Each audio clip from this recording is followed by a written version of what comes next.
বন্ধু বান্ধৱীসকল সোৱাদেৰে ভৰা এটা ৰেচিপি লৈ আহিছোঁ। আশা ৰাখিছোঁ আপোনালোকে প্ৰথমৰ পৰা শেষলৈকে চাব মইনো কেনেধৰণে বনাইছোঁ। যদিহে বনোৱা পদ্ধতিটো পচন্দ হয় লাইক কমেণ্ট লগতে ছাবস্ক্ৰাইব এটা কৰি দিব। যদিহে ফেচবুকত চাই আছে ফ'ল' এটা মাৰি দিব। এই ৰেচিপিটি বনাবলৈ প্ৰথমতে লৈছোঁ এয়া বেঙেনা, বৰ বেঙেনা বুলি কয় আমাৰ এইফালে, আপোনালোকৰ ফালে কি বুলি কয় জনাব। মাত্ৰ 3টা বস্তু ইয়াত দৰকাৰ হ'ব আৰু খাবলৈ বহুতেই টেষ্টি হ'ব। কি বস্তু জানেনে? আলু, বেঙেনা আৰু এটা কি বস্তু এতিয়া আপোনালোকক মই নকওঁ। আপোনালোকে যদি প্ৰথমৰ পৰা শেষলৈকে চাই নিশ্চয় দেখিব। আহক তেনেহ'লে আৰম্ভ কৰিছোঁ। আৰু মই আজি এই বৰ বেঙেনাৰ ৰেচিপিটো অকণমান নতুন এটা ৰূপ দি বনাম। কিয় কৈছোঁ আপোনালোকে চাই থাকক। প্ৰথমতে এতিয়া মই কাটি ল'ম। বন্ধু বান্ধৱীসকল মই যিটো ষ্টাইলত এতিয়া কাটিছোঁ বৰ বেঙেনাকেইটা বা আলুখিনি ঠিক একেদৰে আপোনালোকেও কাটিব লাগিব। মই যিটো ৰেচিপি বনাবলৈ লৈছোঁ এনেধৰণে মানে ডাঙৰ ডাঙৰকৈ কাটিব লাগিব, তেতিয়াহে মই বনোৱা ৰেচিপিটো বনিবগৈ। প্ৰথমে মই বেঙেনাখিনি কাটি লওঁ। এটা এটা কাটি আপোনালোকক দেখুৱাইছোঁ। এতিয়া আলু এটা কাটি দেখুৱাইছোঁ।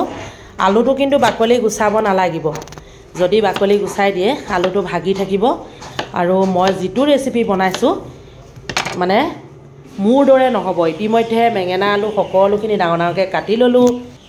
এতিয়া মই এটা গামলাত অলপ পানী লৈ বেঙেনা আলু সকলোখিনি ভিজাই থ'ম। লগত অকণমান নিমখ দিম। কিয় কওকচোন, যিকোনো বেঙেনাৰ পৰা ক'লা ক'লা পানী ওলায়, সেয়েহে এনেধৰণে নিমখ দি যদি আধা ঘণ্টামান থৈ দিয়ে তেতিয়াহ'লে দেখিব ক'লা ক'লা পানীটো সম্পূৰ্ণ ওলাই যাব।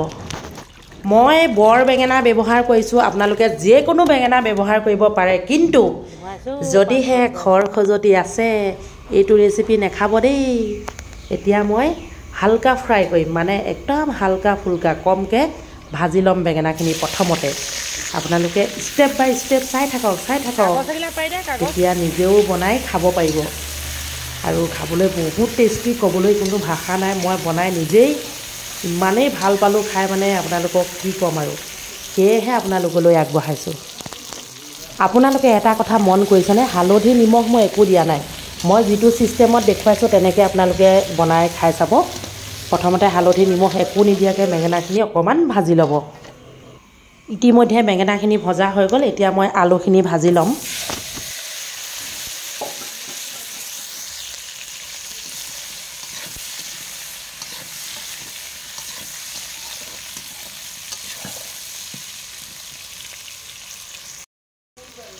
আলুখিনি আধা ভজা হওঁতে দি দিলোঁ মই হালধি নিমখ আৰু লগতে জলকীয়া, আদা নহৰু যে খুন্দিছিলোঁ সেইখিনিও যোগ কৰি দিলোঁ। যিয়ে নহওক আপোনালোকে চাই থাকক। মন কৰিলে নিশ্চয়। আধা ভজা হওঁতে মই মছলা যোগ কৰিলোঁ। এতিয়া গৰম পানী যোগ কৰি দিলোঁ। এতিয়া আৰু কি যোগ কৰিম সকলোখিনি আপোনালোকে চাই থাকক। যিসকলে বেঙেনা খাই ভাল পায় তেওঁলোকে এবাৰ বনাই খাবচোন। এতিয়া চাওক উতলি আছে। এনেকুৱাতে এতিয়া মই কি যোগ কৰিম জানেনে? এয়া দেই, আলুখিনি সিজিছেনে চাইছোঁ অলপ। এই আলু সিজি গ'ল। আলু সিজাৰ লগে লগে এতিয়া মই যোগ কৰি দিলোঁ এইয়া বিলাহী মই ফালি ফালি থৈ দিছিলোঁ, বিলাহী যোগ কৰি দিলোঁ। আপোনালোকক প্ৰথমতে দেখুওৱা নাছিলোঁ যে মই বিলাহী দিম বুলি। এতিয়া বিলাহীখিনি অকণমান সিজিবৰ বাবে ঢাকন মাৰি দিম। বন্ধু বান্ধৱীসকল আলু আৰু বিলাহী সুন্দৰকৈ সিজি উঠিলে। এয়া ভাঙি দিব নালাগে, এনেকৈ থাকিলে ভাল লাগিব খাই। এতিয়া মই কি কৰিম জানেনে? এইয়া বেঙেনাখিনি যে হালকা ফ্ৰাই কৰি থৈছিলোঁ এৰি দিলোঁ। বেছিকৈ ফ্ৰাই কৰিলে ভাগি যাব, সেয়েহে হালকা ফুলকা ফ্ৰাই কৰিব লাগিব।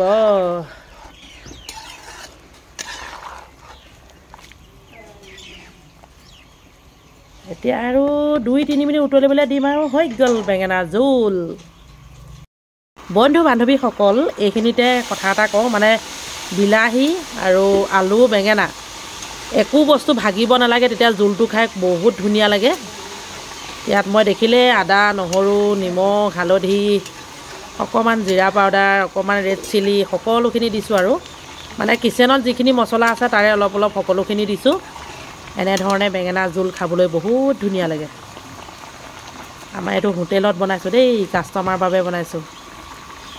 হ'লে আৰু এতিয়া গেছটো অফ কৰি দিম বন্ধু বান্ধৱীসকল এটা পাত্ৰত উলিয়াই আপোনালোকক দেখুৱাইছোঁ এয়া চাওকচোন দেখিবলৈও বহুত ধুনীয়া হৈছে খাবলৈও বহুত ধুনীয়া হৈছে মই অকণমান টেষ্ট কৰি লৈহে ভিডিঅ'টো এডিট কৰিছোঁ দেই যে নহওক শেষলৈকে ভিডিঅ'টো চাই আপোনালোকে সঁহাৰি জনালে বুলি ভাবিছোঁ আৰু সকলোকে মোৰ চেনেলৰ তৰফৰ পৰা মৰম যাচিলোঁ এতিয়া দুপৰীয়া সময় ভাত খাওঁ দেই মই মাছটো কি ধুনীয়া ধুনীয়া মাছ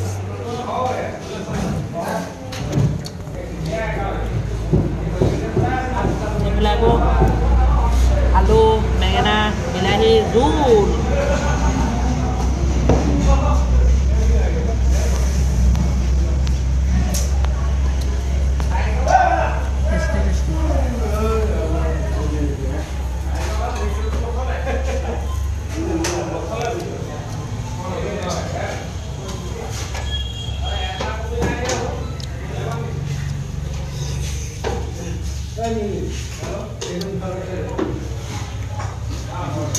আছে এয়া